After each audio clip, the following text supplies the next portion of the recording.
Hi guys! Welcome back to my YouTube channel. At kung bago ka pa lang dito, don't forget to like, subscribe, and share this stories sa mga kakilala nyong mahilig makinig ng mga horror stories. At bago natin simulan ng kwento ni Imelda, kung may mga nakakatakot din kayong experiences, send nyo lang dyan sa FB group natin. Or di kaya pareho kayo ng experiences ni Imelda, send mo lang dyan sa comment section. So, let's start! Sinasabi ng mga matatanda sa amin na noong bata pa ako, bukas daw ang third eye ko. Hindi ko alam kung totoo, pero may ilang karanasan akong hanggang ngayon ay hindi ko pa rin maipaliwanag.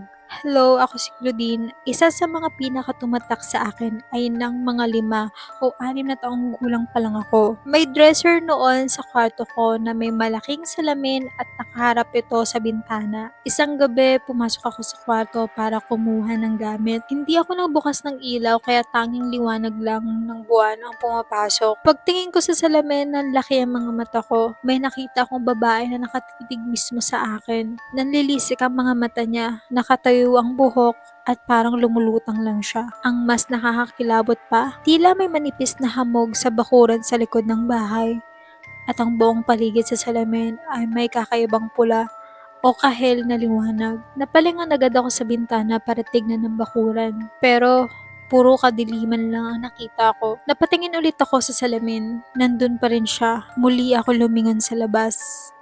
Pero wala pa rin. 2 o 3 beses kong ginawa yon bago tuluyang nag-sink in sa akin ang nangyayari. Doon lang ako kinabahan ng gusto. Agad kong binuksan ng ilaw at sa isang ilap, nawala ang babaeng nakita ko. Siyempre walang naniwala sa akin ng kwento ko yon. May isa pa akong karanasan na hanggang ngayon ay malinaw pa rin sa alaala ko. Isang gabi mula sa bintana ng dining area namin, may nakita kong tila maliit na nilalang na kasing laki ng bata. Umaakyat ito sa puno ng kapitbahay namin. Magkakadikit lang ang mga bahay sa lugar namin, kaya kitang-kita ko ang puno. Hindi ako malis sa pagkakatitig. Pinanood ko lang ito hanggang sa huminto sa isang bahagi ng puno. Parang unti-unti itong sumanib sa katawan ng puno hanggang sa tuluyan ko na itong hindi maaninag. Kinabukasan, nagulat ako nang makita ko ulit ang eksaktong kaparehong anyo pero nasa puno na ito ng isa pa naming kapitbahay. Sa kabilang bahagi naman ng bahay. Dahil sa sobrang curious ko, binalikan ko ang punong pinagmamasdan ko nung nakaraang gabi. Wala na roon ang nilalang. Hindi ko alam kung bunga lang ba iyon ng imahinasyon ng isang bata o maiba talaga itong nakita. Pero sa tuwing naalala ko ang mga gabing iyon, hindi ko pa rin maiwasang kilabutan. So may third eye siya guys. Sa akin kasi may mga experiences din ako na dati hindi ko maipaliwanag. Hanggang ngayon nga hindi ko pa rin maipaliwanag kung ano yun. Diba? Kung imagination yun, malalaman mo sa sarili mo, imagination mo lang yun ng bata ka eh. Pero again, experience niya yan. Baka nga totoo or for me, imagination niya lang. Kasi siya rin, sinabi niya, baka imagination niya lang. So yun, kami maganon din kayong stories nung bata kayo.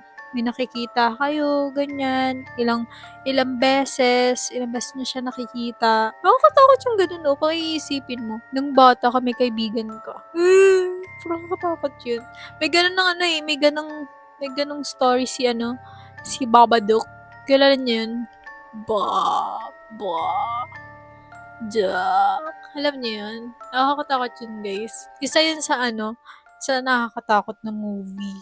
Horror movie siya. Try niyong panoorin. Pagpapakinggan mo yung title, Babadook, parang pambata lang siya, 'di ba? Pero hindi. Napakagandang movie yun, guys. Sobrang ganda ng movie na yun.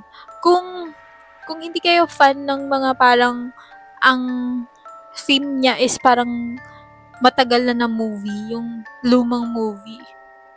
Tsaka kasi may times na puro salita, puro usap lang. Pero maganda siya, promise. Maganda siya.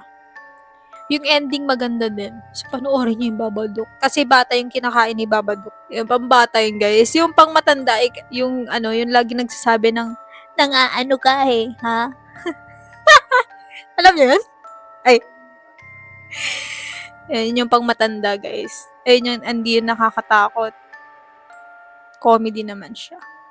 Nang-aano ka eh, ha? Babalo kasi yun, hindi yun Babadook.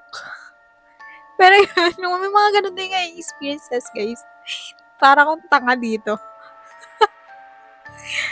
may mga ganun din kayo experiences or gusto ko malaman din yung mga imaginary friend nyo. Gusto kong malaman kung ano yung mga itsura, ganyan. Kung ano yung mga ginagawa nyo, saan mo siya lagi nakikita, ganyan. Gusto kong magbasa ng mga story ninyo. Kaya saan nyo lang dyan sa comment section or di kaya kung mahaba yan, saan mo lang dyan sa FB group. So, yun guys. See you when I see you. XOXO. Bye-bye!